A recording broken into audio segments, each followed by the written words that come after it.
Time, the fundamental quantity of which periods or intervals of existence are conceived. For Zebre, 13,440 hours, 560 days, a year and a half since the last win. Good things come to those who wait. There are tears on the pitch. There are men erupting with joy. Time flies when you're having fun.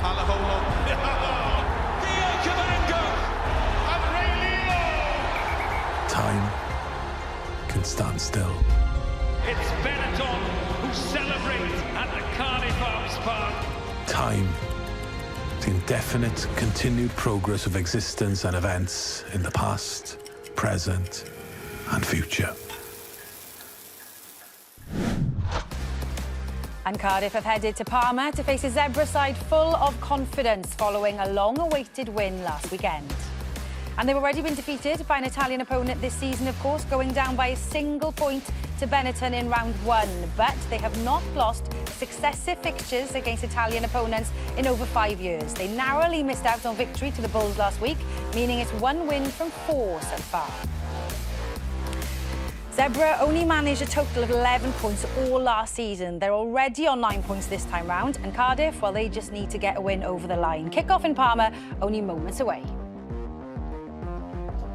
Good evening and welcome to Scrum V. I'm joined in the studio tonight by 2 former Wales internationals in Rhys Priestland and Siwan Lillicrap. Good to see you, Siwan. As always, you too, Rhys, and the impressive moustache that you've grown in a week. That's a look.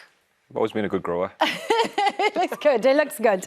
Look, it wasn't a great weekend, was it, for Welsh rugby last weekend? All 4 regions losing at home. So I feel like we need to start tonight's programme on a positive and reflect on Cardiff's opponent, Zebre. They won their first match in 18 months against the Sharks last weekend, and they celebrated in style, Siwan. Yeah, and rightly so. You know, when you've lost every game for the last 18 months, it's a tough spot to be mentally and physically. To then get that result was a hugely positive for them. And yeah, it'd have been huge for them. I spoke with Dave Sisu, who I played with at Bath after we played them last year, and although they hadn't won a game, he was very positive about how their squad was shaping up. You know, young squad, they've been close in so many games. So there will be frustration. So how do they go about harnessing that frustration into something positive?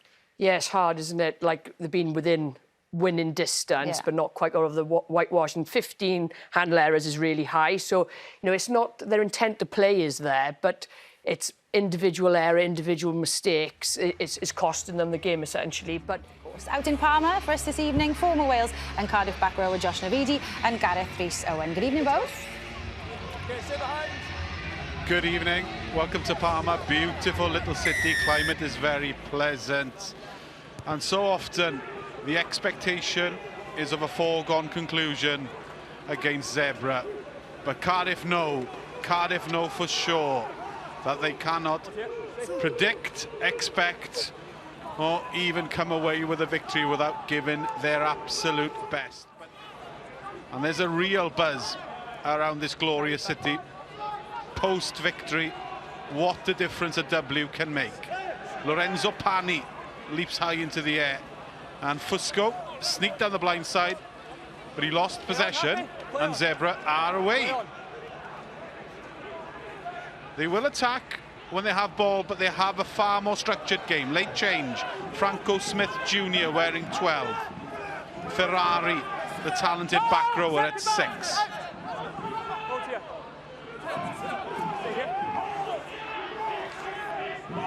Bianchi, good strength, brushes off Litterick, the tight end. Good evening, Josh Navidi. Good evening. It's been non-stop for the first couple of minutes of this game. Franco Smith Jr. and Maurici, and it's Zebre who lead at half-time, 12-7.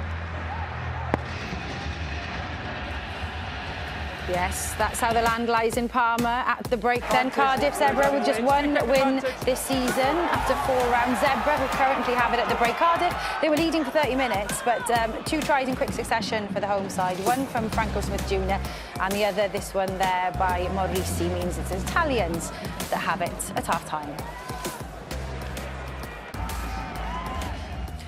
I think Cardiff might be a little bit frustrated with that opening 40, Siwan. It was a really good start, wasn't it? A really positive start, and I kind of thought we were going to see loads of tries from a Cardiff perspective. Yeah, it was in great intent from the off from Cardiff, that first 10 minutes. Well, one man who will be relatively happy with that opening half is former Cardiff defence coach Richard Hodges. He packed his bag for sunnier climes in Parma, of course, and this week, Gareth Owen caught up with him. OK, there'll be plenty more discussion on that following the publication of the review on Scrum V on Sunday. Lauren Jenkins is joined by Elgan Snowsill, Sean Holly and James Hook as they round up all the headlines and action from across Wales. 6 o'clock on BBC Two Wales for that one. Right, so let's turn our attention back to this evening then. What were the messages? They haven't really had much in the last 30 minutes, so I think they want to try and change that narrative. So I think we'll see some experience come on early and try and flip that game on its head. OK, so both teams looking for what will be only their second win of the season. If Zebre were celebrating last week, imagine what the scenes will be like tonight if they pulled this one off. So let's get you back over there now then to Parma for the second half. And an early error by the Italians. Priestland, who is having one of those matches, restart straight out on the full.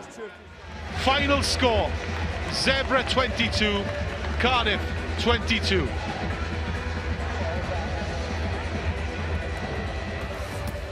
Well, it finishes as a draw then. Honours shared, 3 tries apiece. Cardiff started both halves well. Tries for Ben Thomas and Timani in the third quarter. Then Grady's casual little walk-in. And we thought Cardiff had done enough to secure a victory with this one here. But it wasn't meant to be. 22-all the final score, and massive disappointment for Cardiff at the end of that game. OK then, 3 matches were played tonight. Confirmation of the results there for you. Ulster win their 4th win from 5, beating the Lions 24-17. Confirmation of the draw out in Italy. And Edinburgh currently ahead against the Bulls by 28 points to 23.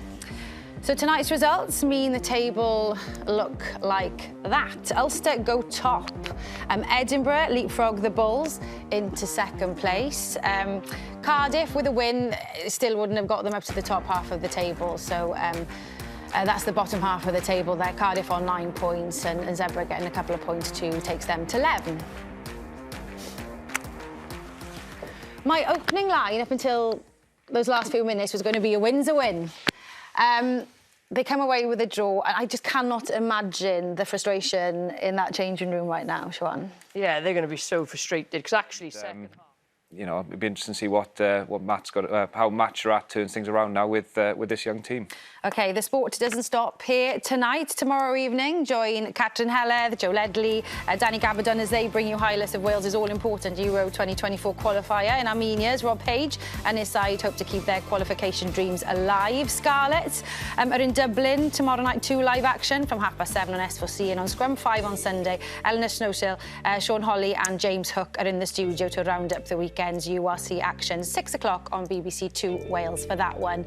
But there you go then, honours even out in Parma. Cardiff will be bitterly disappointed with that ending. But from all of us here, thank you for your company, guys. Enjoy the rest of your evening.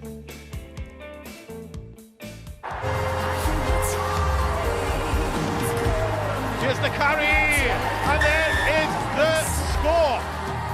And it's a try to Zebre. Zebre on fire. Rhys dabs it down. Timani says he's there. Good from Cardiff, back in the lead.